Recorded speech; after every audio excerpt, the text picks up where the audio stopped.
Halo, apa kabar? Saat Anda menyimak berita Semarang bersama saya, Ferin Meriana. Sejumlah berita menarik akan kami sajikan untuk Anda dan berikut 3 berita utama hari ini. Tanggul sungai jebol, picu banjir bandang dan rendam pemukiman serta jalan nasional di Pati.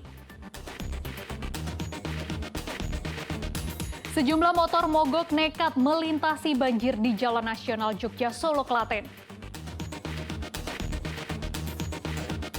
Komisi Pemilihan Umum Daerah ngebut merampungkan pengepakan logistik pemilu 2024. Banjir bandang menerjang Desa Tegalombo, Kecamatan Duku Seti, Pati, Selasa sore. Banjir sampai melumpuhkan jalan penghubung Pati Jepara.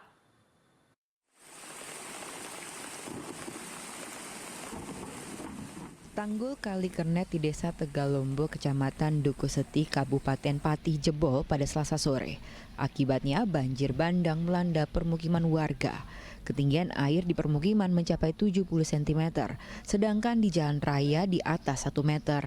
Akibatnya jalan penghubung Pati Jepara sempat lumpuh. Kendaraan tidak bisa melintas karena banjir terlalu tinggi. Dalam sepekan sudah 3 kali tanggul jebol disusul banjir bandang. Kondisi diperparah karena hujan deras di wilayah ini. Warga berharap tanggul segera diperbaiki. Terjadi nggak beberapa, tapi begitu jebol akhirnya meluap ke kampung-kampung.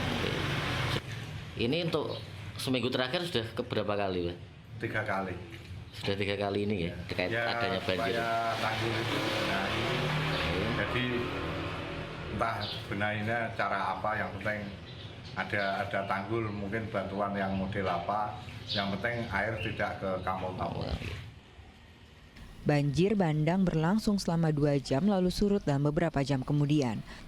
Meski terjadi dalam waktu singkat, dampak banjir bandang merepotkan warga karena menyisakan lumpur di rumah dan jalan. Arif Nur melaporkan dari Pati. Hujan deras menyebabkan longsor yang menutup jalan antar kecamatan di Kabupaten Magelang. Akibatnya pengendara harus memutar lebih jauh hingga 7 km. Longsor menutup jalan di Dusun Kerajaan, Desa Balerjo, Kecamatan Kaliangkrik, Kabupaten Magelang, Selasa siang.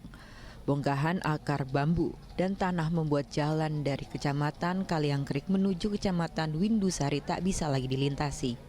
Akibatnya pengendara memilih jalan alternatif yang jarak tempuhnya lebih jauh. Mereka harus memutar sejauh 7 km, padahal jika melintas di jalur ini hanya 3 km saja. Kan paling enggak ya kurang lebih 7 kilo jadinya. 7 kilo. Iya. Harapannya apa Mas dengan kejadian longsor ini Mas? Ya harapannya cepat segera ditangani agar pengendara juga lancar dalam melakukan perjalanan, dan lainnya untuk lebih lebih hati-hati lah semuanya. Longsor di kawasan Kaliangkrik ini terjadi karena hujan dengan intensitas tinggi pada Selasa dini hari. Ditambah lagi tanah yang labil membuat tebing setinggi 30 meter yang ada di sisi jalan longsor dan menutup jalan. Jalan Windusari Kaliangkrik. 2 kecamatan berarti ya? Iya, 2 kecamatan. Warga dialihkan kemana lalu lintas? Lalu lintas dialihkan lewat Tonoboyo menuju Keden, Tonoboyo menuju Kaliangkrik. Sejauh ini kendala yang dihadapi untuk proses pembersihan apa Pak? Ini karena sulitnya ini Pak, bambu. Ya ini bambunya itu susah untuk ditebang. Beruntung tak ada pengendara yang sedang melintas saat terjadinya longsor sehingga tak ada korban jiwa ataupun luka. Pembersihan material longsor terus dilakukan sehingga warga bisa kembali melintas di jalur ini. Wahyu Diono melaporkan dari Kabupaten Magelang.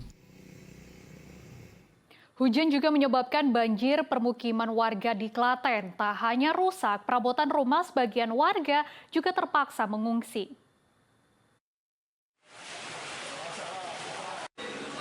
Banjir merendam permukiman warga terjadi di Jogonalan, Klaten, Selasa malam. Tingginya intensitas hujan tak bisa dibendung sehingga drainase meluap dan merendam permukiman warga. Akibat banjir, seluruh perabotan rumah warga basah dan beberapa dari mereka terpaksa mengungsi hingga banjir surut. Kalau yang di dalam itu sampai ya sekitar 80-an lah ya segini ini.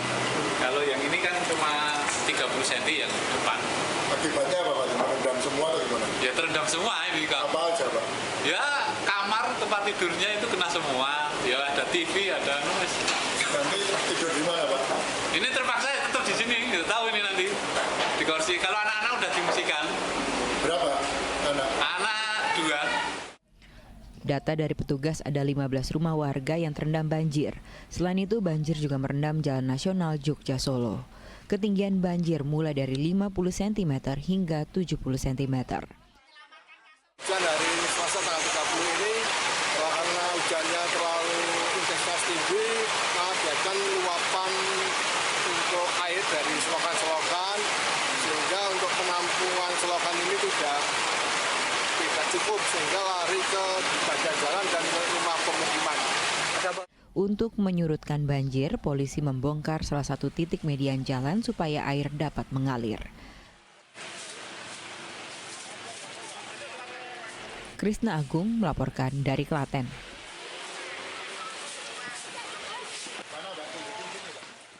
Tak hanya merendam permukiman di Klaten, banjir juga merendam Jalan Nasional Jogja Solo. Tingginya banjir membuat kendaraan mogok dan kemacetan panjang.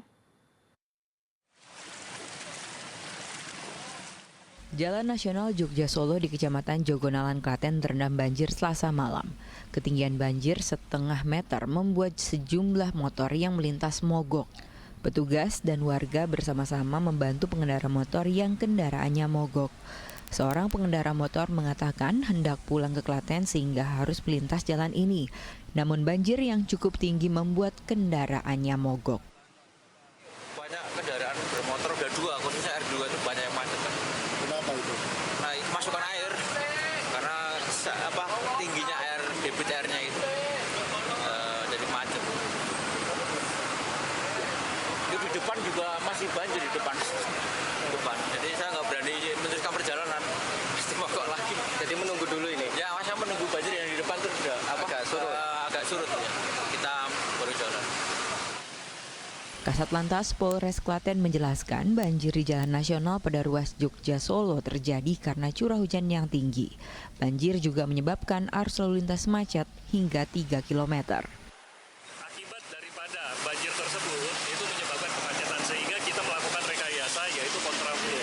Karena untuk ketinggian banjir yang melampaui jalan itu sudah sampai ke lutut kaki yang di Pandan Simping. Kurang lebih 500 meter untuk kontraflow-nya. Namun saat ini untuk yang banjir itu sudah mulai surut. Kemudian untuk kendaraan yang dari arah Jogja menuju Solo, khususnya kendaraan besar, sudah mulai bisa melintas. Namun sebagian kendaraan kecil dan roda 2 itu kita masih lakukan kontraflow. Petugas merekayasa arus lalu lintas dengan sistem lawan arus sepanjang 500 meter untuk mengurai kemacetan di lokasi banjir. Krisna Agung melaporkan dari Kabupaten Klaten.